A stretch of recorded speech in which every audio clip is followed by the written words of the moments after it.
आज एक अहम दिन है आईपीओ मार्केट्स के लिए और हर्षिता जी जो बहुत ही लंबे समय से ज़ोमैटो को ट्रैक कर रही हैं, एक छोटे से एक रूम की कंपनी से उसका आईपीओ आपको आज खुलता हुआ दिखता है। हर्षिता जी, कौन सी ऐसी अहम चीज़ें जो आप इस आईपीओ में देख रही हैं? काफी इंटरेस्टिंग टाइम्स है शैल, क्योंकि ये पहली देश की नई बिजनेस या फिर नया स्टार्टअप और फर्स्ट यूनिकॉर्न होगा जो भारतीय इक्विटी बाजार में पारी अपनी शुरू करने वाला है। आज आईपीओ खुल चुका है, 16 तारीख तक दरअसल ये आईपीओ खुलेगा। वेरी क्विकली आपको आईपीओ के डिटेल्स मैं बता दूं, अगर हमारे दर्शक अभी भी नहीं जानते हैं। कुछ ऐसे लोग होंगे, लेकिन देखिए आईपीओ का साइज क्या है। कंपनी दरअसल 9,375 करोड़ रुपए रेज कर रही है, जिसमें से फ्रेश इशू 9,000 करोड़ का रहेगा। 375 करोड़ ओएफएस रहेगा, जिसमें इन्फो एज जो इनका पहला निवेशक था और उन्होंने करीब ₹1.16 प्रति शेयर पर पैसे लगाए थे इस कंपनी में, वो 375 करोड़ रुपए निकालते हुए दिखाई देंगे। प्राइस बैंड 72 से 76 के बीच कंपनी ने तय किया गया है। लेकिन खास बात यह है कि आईपीओ आने के बाद यानी कि लिस्ट होने के बाद कंपनी की वैल्यूएशन 60,000 करोड़ के ऊपर की आकी जाएगी, जो बहुत बड़ा है। साथ ही साथ वैल्यूएशन टर्म्स में ये पहली फूड टेक कंपनी होगी जो भारत में लिस्ट हो रही है। इसकी तुलना सीधे आप ग्लोबल पीयर से करते हैं। डोरडैश जैसी कंपनियां जो ऑलरेडी लिस्टेड है नैस्डैक पर, एक चाइनीज कंपनी भी है, और वैल्यूएशन के तौर पर अगर आप सिर्फ प्राइस बैंड से कंपेयर करें तो करीब 16 टाइम्स की वैल्यूएशन देखने को मिल रही है। लेकिन अगर आप को बिजनेस देखें उन कंपनियों का, वो 6 से 7 गुना पर वैल्यूड है, ये 10 से 11 गुना पर वैल्यूड है। अब देखिए रिस्पांस क्या मिलने लगा है। रिटेल निवेशक आज से आवेदन देना शुरू करेंगे, लेकिन एंकर बुक इनकी आप कह सकते हैं पूरी तरह से बुकआउट हो गई। करीब 4,197 करोड़ की पूंजी इन्होंने एंकर बुक से रेस की है। 186 एंकर निवेशक इन्होंने जोड़े हैं, जिसमें भारतीय संस्थागत निवेशक हैं और ग्लोबल एफआईआईज हैं। बड़े नाम सामने निकल कर आ रहे हैं। प्रोमिनेंट नामों में ऑफ कोर्स टाइगर ग्लोबल जैसे नाम है, अमेरिकन फंड्स है, न्यू वर्ल्ड फंड जैसे नाम निकल कर आए हैं। भारतीय फंड्स जिन्होंने इनफैक्ट इशू में सब्सक्राइब किया है, इसमें SBI mutual fund, axis mutual fund, Kotak, Nippon life, UTI mutual fund, बड़े लंबी लिस्ट है इन भारतीय निवेशकों की भी जो संस्थागत निवेशक है, म्यूचुअल फंड्स है, जो दरअसल आवेदन दे रहे हैं। खबरें थी कि एलआईसी भाग लेगा। एलआईसी ने आईपीओ एंकर बुक में एटलीस्ट पार्टिसिपेट नहीं किया है। अब बिजनेस क्या है उस पर फोकस करते हैं और उनके फाइनेंशियल्स कैसे हैं उस पर फोकस करते हैं। तो ये देखिए इनके आंकड़े, एक चिंता जरूर थी इन आंकड़ों में कि दरअसल ये रेवेन्यू का आंकड़ा है, स्पेसिफाई करना चाहिए ये रेवेन्यू का आंकड़ा है। रेवेन्यू धीरे धीरे करके बढ़ता हुआ दिखाई दे रहा है। FY20 इनके लिए सबसे बेहतरीन साल था। FY21 में भी एक अच्छी खासी ग्रोथ देखने को मिली है। EBITDA लेवल पर लॉस है, लेकिन EBITDA लॉस भी धीरे धीरे करके कम हो रहा है। ये पिछले 9 महीनों का जो कंपनी ने डेटा DRHP में दिखाया, 314 करोड़ का EBITDA लॉस FY20 में करीब 2305 करोड़ के आसपास का था। और ओवरऑल लॉसेस अगर आप देखें वो भी धीरे धीरे करके कम होते हुए दिखाई दे रहे हैं। FY20 में जो लॉस का आंकड़ा था वो 2358 करोड़ के आसपास का था और अब जाकर ये आंकड़ा 682 करोड़ पर आ गया है। तो ऑन एन एवरेज लॉस कम हो रहा है। लेकिन इन टेक कंपनियों में निवेशकों को एक चीज देखनी है, एवरेज मंथली यूजर्स क्या हैं और साथ ही साथ कंपनी के एवरेज मंथली ट्रांजैक्शंस क्या हैं, ग्रॉस वैल्यू क्या बनती दिखाई दे रही है। तो ये ग्रॉस वैल्यू का आंकड़ा है ऑर्डर्स का 6,170 करोड़ का। एवरेज मंथली यूजर्स हमने देखा है करीब करीब 30 के आसपास आंकड़ा दिखाई दे रहा है और मंथली ट्रांजैक्शन का आंकड़ा करीब 10 से 6 के बीच है FY20 और FY21 में जो नंबर्स रिपोर्ट किए गए हैं। कंपनी हम सब जानते हैं फूड डिलीवरी बिजनेस में है, लेकिन यही नहीं, आगे चलकर कंपनी इनफैक्ट ग्रोसरी बिजनेस में एंटर करने वाली है। B2B इनका हाइपोप्योर बिजनेस है, जहां पर कंपनी बड़े पैमाने पर निवेश करती हुई दिखाई देगी। शैल, एक आंकड़ा जो काफी इंपॉर्टेंट है, जो निवेशकों को ध्यान में रखना चाहिए कि किस तरह की रीच है इनकी। 3.5 लाख रेस्टोरेंट ज़ोमैटो के इस समय उनके प्लेटफॉर्म पर लिस्टेड है। ऑन एन एवरेज जो एक्टिव ग्राहक है, मंथली एक्टिव ग्राहक है, वो 4.25 करोड़ के आसपास है और फूड डिलीवरी इनका 85 से 90% का बिजनेस है। ये इनफैक्ट वो आंकड़े हैं जिस पर आपने ध्यान देना है। वो एक बार प्लेट आपको दिखा देते हैं कि कौन सी ब्रोकरेजेस क्या कह रही हैं। राय बटी हुई है। कुछ लोग कह रहे हैं लॉस मेकिंग बिजनेस है, दूर रहना चाहिए रिटेल निवेशकों को। लेकिन आप देखिए सब्सक्रिप्शन लिस्ट में Motilal, KR Choksi, ICICI direct के नाम आए हैं। कुछ लोग कह रहे हैं कि लिस्टिंग गेन के लिहाज से ही आप इसमें निवेश करें, और कुछ की राय है लिस्ट होने दीजिए, लेवल सेटल होने दीजिए और उसके बाद नंबर्स देखकर इस स्टॉक में पैसा लगाया जाए। बड़े निवेशक एक्साइटेड है, अब देखना है रिटेल निवेशकों के बीच उतना ही एंथुजियाज्म देखने को मिलता है या नहीं। तो अगर दुनिया में एक ऐसा इंसान है जिसने जोमैटो का DRHP पढ़ा है तो वो हर्षदा जी हैं। आपको सारी डिटेल्स एक जगह मिल चुकी हैं। ये क्लिप आपको हमारे ट्विटर हैंडल्स पर भी मिलेगा और इसे बार बार ज़रूर देखिए। अब ऐसा करते हैं, प्रकाश दीवान साहब से जुड़ते हैं। प्रकाश जी, जोमैटो IPO पर आपकी राय, जिस हिसाब से एंकर बुक ओवर सब्सक्राइब हुई है 35 गुना, बताइए आप क्या रणनीति रखते हैं? शैल जी, इस टाइप की जब आईपीओज में एंकर बुक्स का जो वो आता है, खुलासा जब होता है, तब मुझे बहुत ये अच्छा लगता है कि हमको एक चीज की चिंता एज रिटेल इन्वेस्टर्स कम है, और वो है कि लिमिटेड कैपिटल है। अगर मेरे पास पूंजी लिमिटेड है तो मुझे जबरदस्ती कहीं लगाने की जरूरत ही नहीं है। अब ये बिजनेस लॉस मेकिंग है, एबिटा नो डाउट नेगेटिव है, थोड़ा थोड़ा घटता जा रहा है जो नेगेटिविटी है, बट इसको कितना टाइम लगेगा प्रॉफिटेबल होने में, वो थोड़ा सोचने वाली बात है। और इस टाइप के बिजनेस जो मैंने पहले भी समझाया था जिसमें प्रीमियम मिलता है, वो इसलिए है कि इन्होंने ये कैटेगरी नई हमारे हिंदुस्तान के मार्केट में क्रिएट करी। और अगर आप ग्लोबली देखें तो जो चैलेंजर ब्रांड्स होती हैं उनके लिए ये कैटेगरी में सक्सेसफुल होना, कम पैसे कम लागत में बिजनेस ग्रो करना इजी बन जाता है, क्योंकि सारा जो वजन है, जो श्रेय जाता है इस कैटेगरी को क्रिएट करने, उसके लिए पैसा खर्चना जोमैटो ने किया, और दूसरे लोग इसमें अब आ गए और आ सकते हैं आगे चल के डिलीवरी, फूड डिलीवरी बिजनेस में। और जैसे जैसे नॉर्मलाइजेशन होता है, रेस्टोरेंट वापस खुलते हैं, थोड़ा सा यहां भी कम होगा। और मॉडल्स हैं, बहुत सारे हैं जो चैलेंज कर सकते हैं। जुबिलेंट फूडवर्क्स का, डोमिनोज का मॉडल देखिए, वो खुद के उस पर रिलाई करते हैं और वहां भी इतनी बढ़त हासिल हुई है उनको।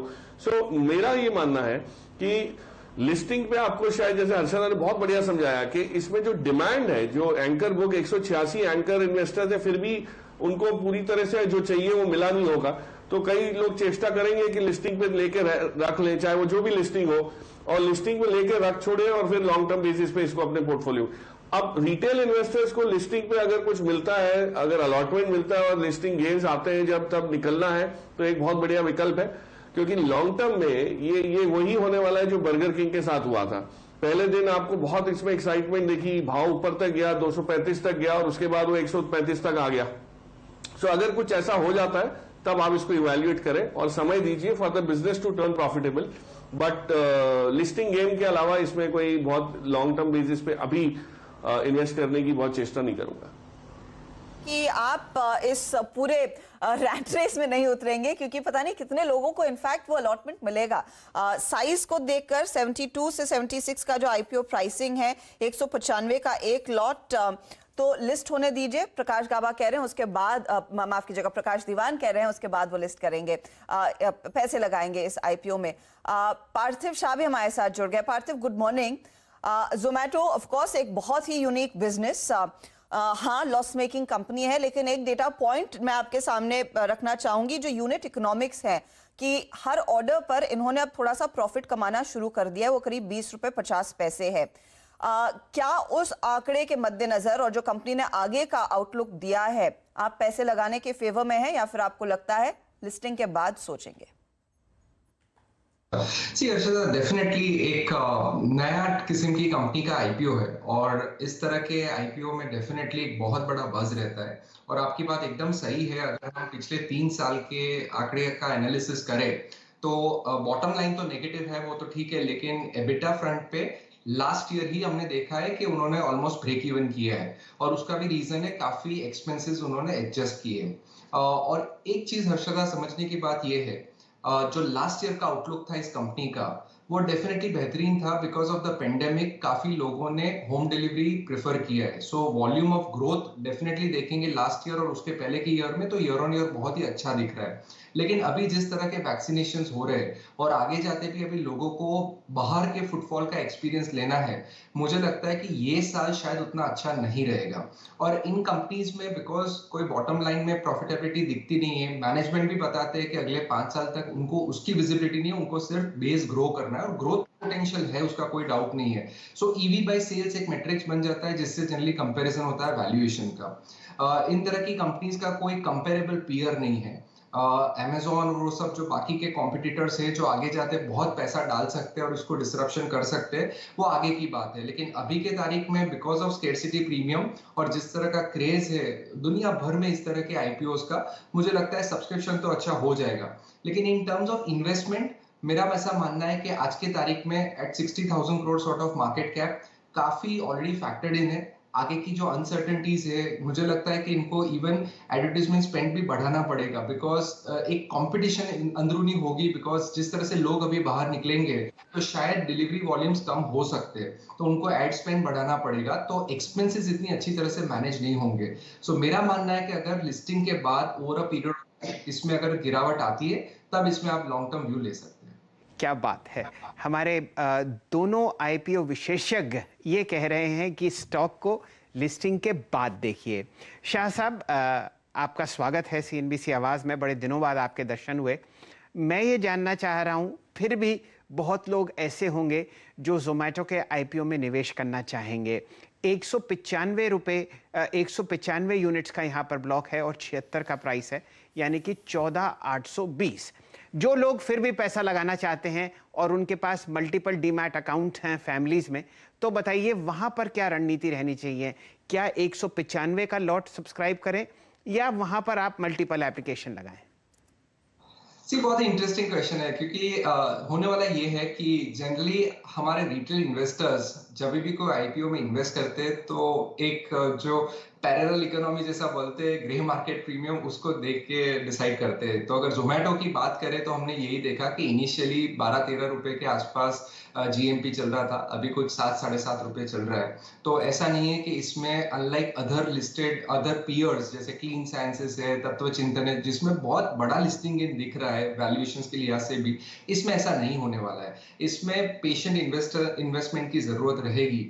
और रिटेल इन्वेस्टर्स को मेरा ऐसा नहीं मानना है कि जोमेटो में इतना बड़ा रिवॉर्ड मिलेगा। सो एक बार मैं तो ऐसा भी बताऊंगा कि अगर उनको ये पास लेना है तो they can take a pass in this IPO. बहुत बड़ी आईपीओ की पाइपलाइन है, बहुत सारे और भी आईपीओ आने वाले हैं और एज सच हर एक हेड में 15,000 का ही मैक्सिमम इन्वेस्टमेंट हो सकता है। तो ऐसा नहीं है कि उन्होंने इतना सारा टेबल पे रखा है कि लिस्टिंग के बाद इसमें 30-40-50% अपसाइड दिखने वाला है। अनसर्टेनिटीज है आगे जाते, इसलिए मेरा मानना है कि अगर एक बार रिटेल इन्वेस्टर्स इसमें अप्लाई ना भी करे तो भी चलेगा।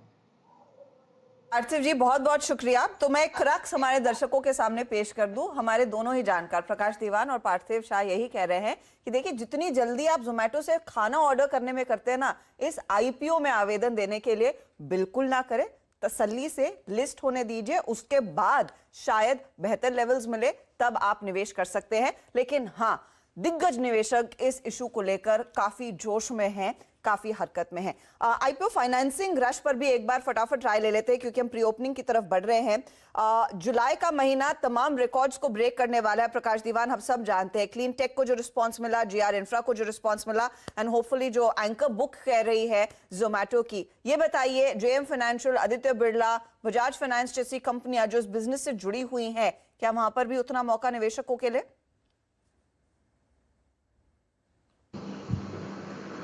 फंडिंग को लेके जो आपको दिखेंगे उसमें, हाँ, एबी मनी के जो बिजनेस में है या जेएम फाइनेंशियल, देखिए जेएम फाइनेंशियल में बहुत बढ़िया और फंडामेंटल्स बाकी भी काफी अच्छे हैं। और ईडल वाइज देखिए, इन सब में आएगा आपको।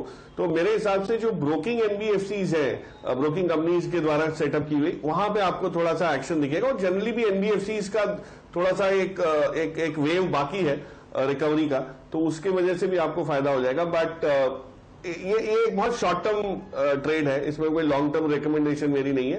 बट हाँ, short term you are right, थोड़ा बहुत इसमें एक रंगत आने की पूरी आशंका दिख रही।